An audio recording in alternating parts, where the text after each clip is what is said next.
অন্যের বউয়েরা তাদের স্বামীর জন্য রান্না করে তাদের পছন্দ খাবার, মাছ, মাংস, ডিম ইত্যাদি ইত্যাদি। আর আমাকে রান্না করতে হয় যত হাবিজাবি জিনিস, ভর্তা টর্তা, এই ডাল সেই ডাল, এরকম। যাই হোক, আজকে সে বাজার থেকে অনেকগুলো এই ছোটো আলু কিনে নিয়ে এসেছে। এই ছোটো আলুর ডাল দিয়ে নাকি সে চিতই পিঠা খাবে। তো আমাকে আর কি, বাধ্য হয়ে রান্না করতে হবে, যতই ঝামেলা হোক রান্না তো করতেই হবে। শখের মানুষ, খেতে চেয়েছে বলে কথা, তাই না? যাই হোক, আমি এই আলুগুলোকে প্রথমে ভালোভাবে ধুয়ে সেদ্ধ করে নিয়েছি, এরপর আবারও ধুয়ে নিয়েছি। এরপর আমি আলুগুলোকে চেটকিয়ে চেটকিয়ে একদম গালিয়ে নেব। জানি না কে কীভাবে রান্না করে, তবে আমি কিন্তু এভাবেই করি, কারণ এগুলো একটা একটা করে ছিলে ছিলে করতে গেলে অনেকটা সময় লেগে যাবে। তাছাড়া একার পক্ষে এত সময় এক জায়গায় নষ্ট করা সেটাও তো উচিত না, তাই না? তাই এই টেকনিকটা আমার কাছে বেশি ভালো লাগে। আলুগুলোকে আমি প্রথমে চেটকিয়ে চেটকিয়ে গালিয়ে তারপরে ছেঁকে নেব, তাতে আমার কষ্টও কম হবে, কাজটাও তাড়াতাড়ি হবে। দেখো, তোমাদের সাথে কথা বলতে বলতে আমার কিন্তু আলুগুলো একদম গালিয়ে নেওয়া শেষ। এখন আমি একটা ঝুড়ির সাহায্যে এই আলুগুলো ছেঁকে নেব। ছেঁকে নিয়ে তারপর আমি ডালটা রান্না করব। জানি না তোমরা এভাবে রান্না দেখে কে কী ভাববে, তবে ফুল রান্নাটা দেখো, আমার মনে হয় তোমাদেরও ভালো লাগবে। এমনকি তোমরাও চাইলে এভাবে রান্না করতে পারো। এবার আমি ডালটা চুলায় বসিয়ে দেব।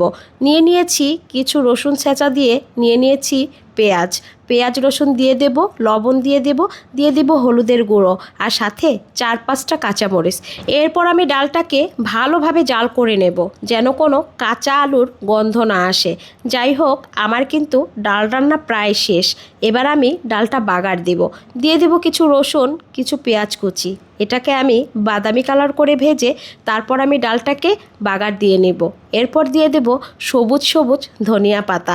ধনিয়া পাতার স্বাদ কিন্তু সবাই পছন্দ করে না, কিন্তু আমার কাছে অনেক ভালো লাগে। ধনিয়া পাতার ঘ্রাণটা সত্যিই মুগ্ধকর। যাই হোক, আমার কিন্তু ডাল রান্নাটা একদম পারফেক্ট। এখন আমাকে কষ্ট করে বানাতে হবে চিতই পিঠা। শখের পুরুষটা খেতে চেয়েছে বলে কথা। রান্না করতে করতে পুরা ঘেমে গেছি, এখন আর পারবো না পিঠা বানাতে। তাই আমি 5 মিনিট সবার সাথে খেলে আনন্দও করব এবং আমার শরীরটাও জোড়াবো। যাই হোক, সবার সাথে বসতে গেলাম ক্রাম খেলতে।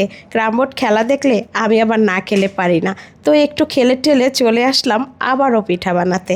আমি কিন্তু পিঠা এভাবেই বানাই। চিতই পিঠা অনেকেই বানাতে ভয় পায়, অনেকের হাতে হয় না, আবার অনেকেই বলে কিভাবে গ্যাসের চুলায় চিতই পিঠা হবে। কিন্তু আজকে যদি তোমরা আমার এই রেসিপিটা ফলো করো, তাহলে কিন্তু খুব সহজেই চিতই পিঠা গ্যাসের চুলায় বানাতে পারবে। আমি ভিজিয়ে রাখা চালগুলো ব্লেন্ডারে দিয়ে গরম পানি দিয়ে কিন্তু ব্লেন্ড করে নিই। পাটায় বাটারও ঝামেলা নেই, আবার মিলেও যেতে হয় না। অল্প করে পিঠা বানালে কি আর বাজারে বারবার যেতে ভালো লাগে? যাই হোক, তোমরা কিন্তু দেখতেই পারতেছো আমার চিতই পিঠাগুলো কতটা পারফেক্ট হয়েছে। খেতেও কিন্তু অনেক সুস্বাদু। চিতই পিঠা তো সবারই পছন্দের একটি পিঠা, তাই না? আর বিশেষ করে আমার ফ্যামিলির সবাই তো চেটে পুটে খায় চিতই পিঠা দিয়ে এই তরকারি, কিংবা মাংস, কিংবা ভর্তা, কিংবা গুড়ের ঝোল। যাই হোক, দেখো কতটা পারফেক্ট হয়ে গেছে। আমি চিতই পিঠা দিয়ে আলুর ডাল দিয়ে দিলাম, তারপরে দিয়ে দেব একটু ঝোলা গুড়। ঝোলা গুড় কি তোমরা চেনো? ঝোলা গুড় কিন্তু এটা যশোর থেকে এসেছে। যশোরে কিন্তু গুড় বিখ্যাত, একদম খেজুরের রস জাল করে করে কোনো ভেজাল ছাড়াই এই গুড়টা তৈরি করা। যাই হোক, এবার তোমরা দেখো, দেখতেও কত সুন্দর লাগছে আর খেতেও কিন্তু বেশ মজা হয়েছে। এই ছিল আমার আজকের চিতই পিঠা দিয়ে আলুর ডাল এবং গুড়ের ঝোল। তো তোমরা সবাই ভালো থেকো।